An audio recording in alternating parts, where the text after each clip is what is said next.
Привет, друзья! С вами Юлия Левицкая, а это цикл видео «Диктаторы тоже плачут». Мой взгляд на худших тиранов в истории и на то, как они сохраняли свою власть и угнетали свой народ. Кто контролирует прошлое, контролирует будущее. Эта фраза Оруэлла стала лучшей иллюстрацией для героев нашей новой серии. Еще об одном инструменте, с помощью которого наши диктаторы удерживают власть. Это переписывание истории и перекручивание фактов. Умельцы из Московского царства переписывали летописи, начиная с XIII века. В 2022 году Путин решил пойти на Украину большой войной. Пропаганде повелели называть ее СВО. А уже в 2023 школы получили новые учебники истории, где так и написано: «Украину придумал Ленин, ну а отобранные у соседей территории названы Россией». Но нет, они ничего не переписывают. И бывшему начальнику, руководителю Роскосмоса позвонил, слушай, говорю: Дим, извини, я оговорился, значит, там вот проект, сказал проект «Сфера», он говорит: есть проект «Сфера». Я говорю: как? Я же оговорился. Он говорит: не, мы уже все переписали. Я еще не успел доехать, уже называется «Сфера». Я говорю: ну ладно, не переписывать же назад, пускай будет. Усатая содержанка Путина из Беларуси тоже холит и лелеет культ войны. Правда, Лукашенко в этом чуть более осторожен. Историю тут тоже не переписывают.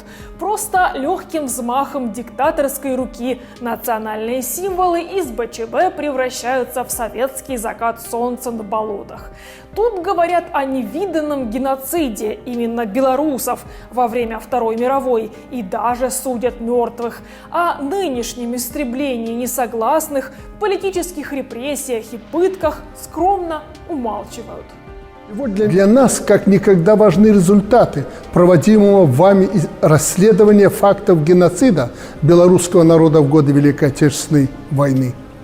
Собранные доказательства, установленные обстоятельства преступлений нацизма – это адекватный ответ на брошенный нам вызов. Сейчас надо сохранить самое ценное, что есть в нашей стране – мир, спокойствие, стабильность, приумножить достижения белорусского народа, создать условия для дальнейшего укрепления, развития и процветания Беларуси. Защищая права граждан и интересы государства, прокуратура должна быть в авангарде решения этих задач. Итак, мы устроим небольшое соревнование и с нашим экспертом, историком, непревзойденным специалистом во всех видах диктатур Тамарой Эйдельман составим топ-3 диктаторов, которые умели перекрутить факты, выставить себя в нужном свете, ну и переписать историю под себя.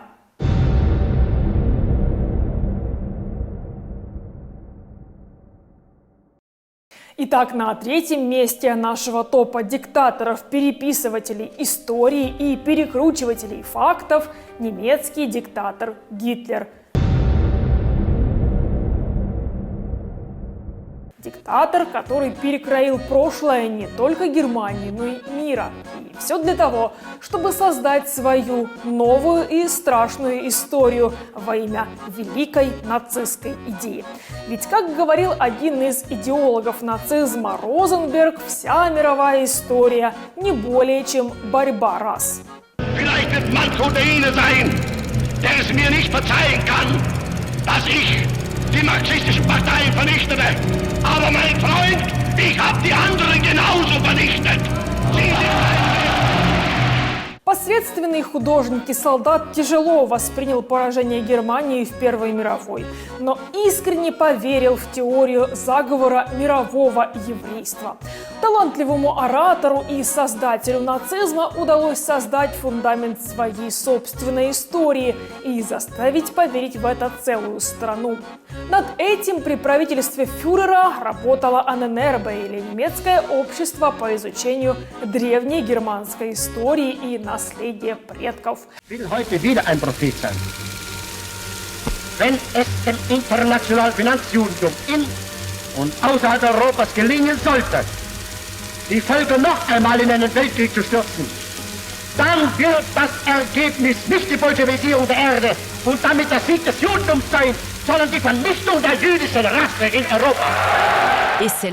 Работало это так. В пул избранных ученых собрали всех – археологов, этнографов, филологов, историков. И они вместе снимали пропагандистские фильмы и выписывали учебно-воспитательные программы для школ.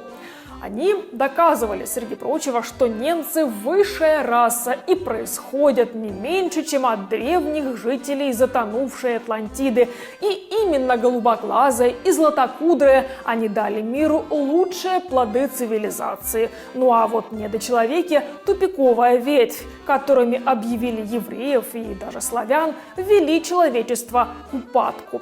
Главными врагами также были объявлены капиталисты и коммунисты, потому что они часть еврейского заговора, конечно же. Поэтому каждый уважающий себя ариец при приеме на работу должен был доказать свое происхождение и, упаси Господь, связать себя узами брака с неарийцем. В это поверила вся страна. Seid ihr entschlossen, dem Führer in der Erkämpfung des Sieges durch dick und dünn und der schwersten persönlichen Belastungen zu folgen? Для запудривания мозгов у Гитлера был Геббельс, Рифеншталь и целое министерство пропаганды, которое день и ночь писало и переписывало мифы о диктаторе, его великих делах и великом народе. Из персоны Гитлера создали мощный культ гениального полководства.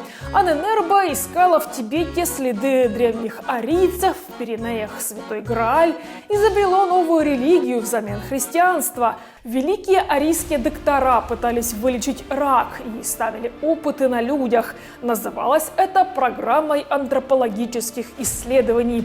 И в качестве подопытного материала брали живых людей из лагерей смерти. Eine spätere Zeit die Größe der Umwälzung dieser letzten 8 Monate ganz würdigen können. Когда в 1942-м немецкая армия оккупировала полуостров, туда отправили ученых искать следы готского королевства, предков современных арийцев. Правда, никаких доказательств не нашли, но Гитлеру доложили, ошибки быть не может, а значит, в исконно немецком Крыму должны жить только немцы. Поэтому всех унтерменшей надо депортировать, и называться эта земля должна была Готским округом. Просто у него была фиксация на идее уничтожения евреев. И этому, то есть вот он как раз даже часто, Мао Цзэдун, кстати, так бы никогда не сделал. То есть он какими-то более выгодными для себя вещами мог пожертвовать ради достижения этой цели. Потому что вот во время уже войны, где-то года 43-го, его начали убеждать, что, ну, там пытались намекать, что вот, а может быть, если мы как-то помягче будем с евреями, то мы сможем договориться с американцами. У Гиммлера вообще была идея каких-то известных евреев обменять и получить на это, предположим, там деньги, на эти деньги купить, ну, как-то обеспечивать армию.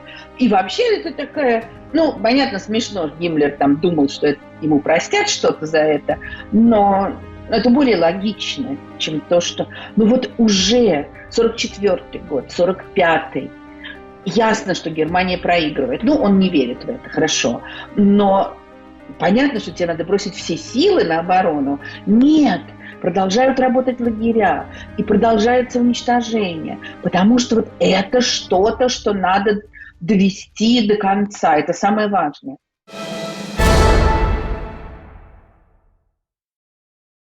Второе место занимает великий кормчий Мао Цзэдун. Пламенный коммунист, который, впрочем, умел искать выгоду и дружить с нужными людьми. Даже Сталин его недолюбливал за излишнюю самостоятельность, а за хитрость и властолюбие сравнивал с редиской, красной снаружи, но белой внутри. Переписывать историю Цзэдун начал с приходом к власти в 1949 году.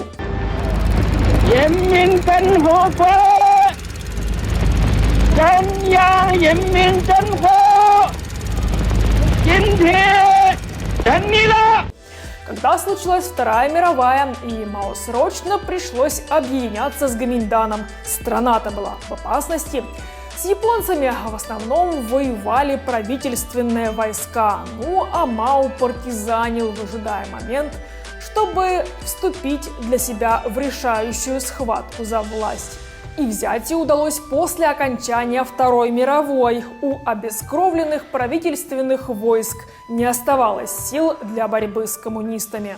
Вот я не верю про Мао Цзэдуна, что он, скажем, был фанатиком или что-то в этом роде. Даже Гитлер верил в свои безумные идеи. Вот в этом у меня нет сомнения. Это его не оправдывает. Но это просто вот часть его, не знаю, менталитета. У меня ощущение, что Мао Цзэдун верил только в свою власть. Это видно в молодости, когда... А вот можно быть с Гоминьданом, а можно быть с Коминтерном, а можно сегодня сказать так, а завтра это. Повести армию, тебе велят вести армию туда, он ведет туда, потому что ему выгодней. И с историей точно так же. Когда Мао стал председателем КНР, население его поддерживало, и Советский Союз тоже поддерживал. Это значит, можно было творить историю. Ее-то пишут победители. Поэтому заслуги армии Гоминьдана можно вычеркнуть и приписать все победы себе. Только партизаны Мао имели право надевать медали, участвовать в скрепных парадах и ходить по школам, рассказывая детям о войне. Настоящих победителей из истории вычеркнули.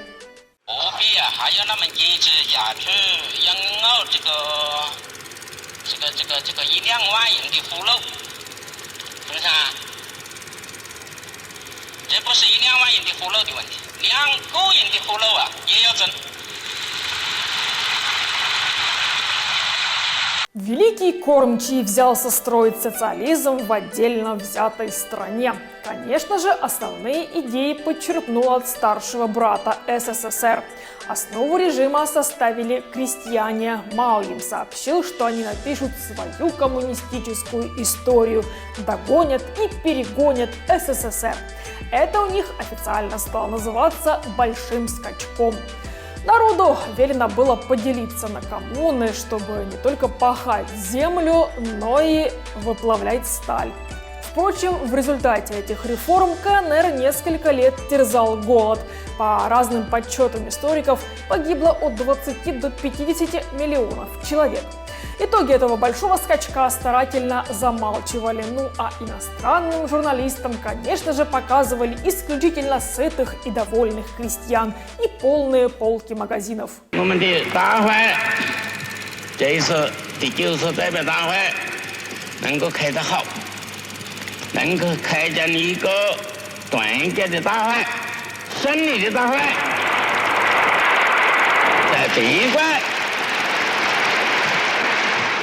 После смерти Сталина Мао недоволен излишне либеральной политикой Хрущева, поэтому рвет все связи с СССР, а страна Советов, соответственно, прекращает финансовую помощь. Было объявлено, что союз в создании и становлении молодого коммунистического китайского государства не играл никакой роли. Тут же Мао находит нового союзника и начинает заигрывать с западными гегемонами. И даже в 1972 году приглашает в гости Никсона. Когда Цзэдун умер в 1976-м, КНР была в упадке, 20 миллионов безработных и 100 миллионов голодающих. Вождь был похоронен в лучших традициях коммунистического режима в мавзолее Пекина. Сам Мао Цзэдун до сих пор имеет статус национального героя. О том, что он угробил десятки миллионов человек, никто в КНР уже и не вспоминает. История о успехах коммунистического курса Мао прижилась в народе. Страна до сих пор с этим живет. Итак, наш победитель Ким Ир Сен, он же Солнце нации, он же Железный всепобеждающий полководец, он же маршал могучей республики и он же залог освобождения человечества. Ким никогда не заморачивался над фактами, он просто выдумывал события, где всегда был великим героем.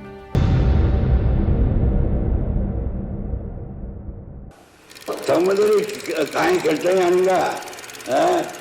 농사대일주의, 경공업대일주의, 무역대일주의, 세 가지 대일주의인데 화학비료를 남화학하고 흥남화학을 생산 정상화하도록 만들어. В 17 лет он вступил в подпольный марксистский кружок. Ой, не так. В Северной Корее-то все знают, что не вступил, а создал и сам его возглавил. И благодаря выдающимся талантам позже возглавил и государство. Ну, так в учебниках напишут. На самом же деле Ким после оккупации северной части полуострова Советским Союзом стал ставленником Сталина. Да и то советский диктатор сначала всерьез не воспринимал 33-летнего парня с прической китайского официанта, который даже не умел толкнуть речь.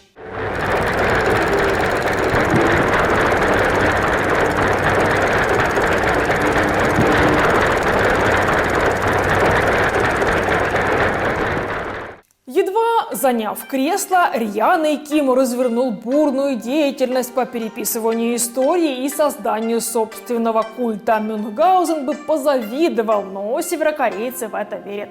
20-летний парень едва взялся за оружие и сразу же стал командиром партизанских отрядов. С отрядом в 200 человек Ким Ир Сен прогнал из страны японских империалистов.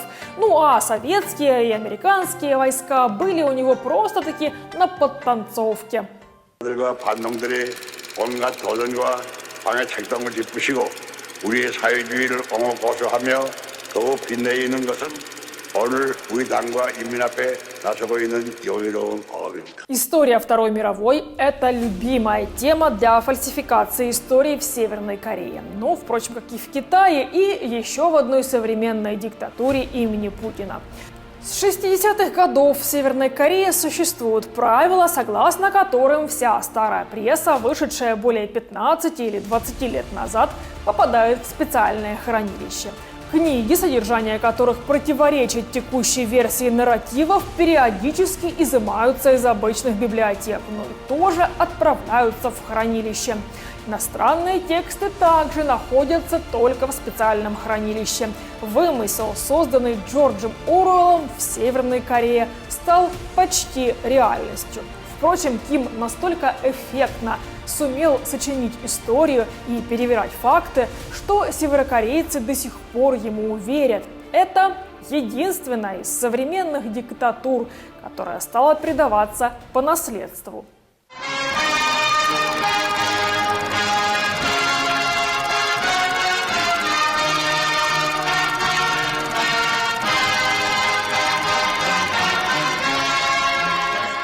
Ким Ир Сен – это, конечно, совершеннейший пример из Орвелла.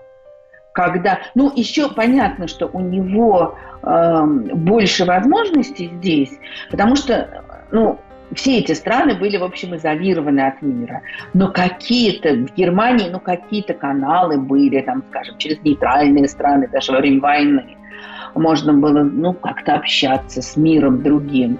В Китае, конечно, похуже, но, опять же, ну, что-то там. А Ким Ир Сен, создав, вот, ну, сейчас уже там не так, но создав в 50-е, 60-е совершенно замкнутую коробку, такую консервную, вот он там мог придумывать все, что хотел.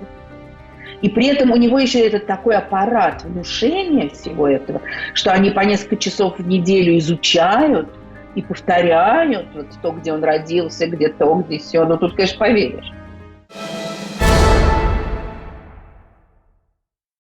Ну и в конце, по традиции нашего проекта, хочу предложить вам ответить на вопрос, кто из участников нашего топа собирался научить народ поменьше есть и делать кашу пожиже.